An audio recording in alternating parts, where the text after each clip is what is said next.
જૂનાગઢ ચિતાખાના ચોક ખાતે બે જૂથ વચ્ચે અથડામણનો મામલો સામે આવ્યો છે। અંદ્રેમાન પંજાની પેનલ જીતતા વિજય સરઘસ કાઢતા કેટલાક લોકો ઉશ્કેરાયા હતા। મહિલા પોલીસ કોન્સ્ટેબલને સિવિલ હોસ્પિટલ ખાતે દાખલ કરવામાં આવ્યા હતા। મહિલા કોન્સ્ટેબલને ટેબલ વાગતા માથાના ભાગે ઈજા થઈ હતી। આપ પાર્ટી દ્વારા આ કૃત્ય કરાયું હતું। રઝાક હાલાના કુટુંબીજનો દ્વારા હુમલો કરવામાં આવ્યો હતો। કોંગ્રેસ જીત્યા બાદ વિજય સરઘસ કાઢતા મામલો બિચક્યો હતો। સામસામે નારેબાજી થતા મામલો બિચક્યો હતો।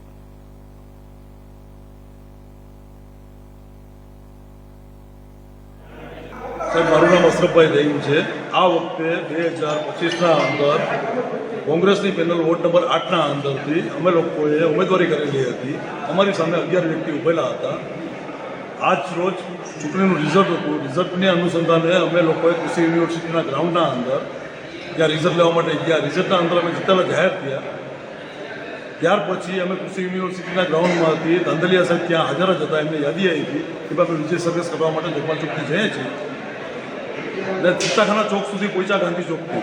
એ ગાળાના અંદર આમ આદમી પાર્ટીના કેન્ડિડેટ રજાકભાઈ હાલાના કુટુંબીજનો હિચકારો, છરી, તલવાર, ટેબલ બધા જે હાથમાં આવ્યું એનાથી હુમલો કરેલો છે। સાહેબ, આ વસ્તુ ખરેખર જે બની છે એ જૂનાગઢના ઇતિહાસમાં કલંકિત ઘટના મારી દ્રષ્ટિએ ખરાબ। આ વસ્તુ ન થવી જોઈએ।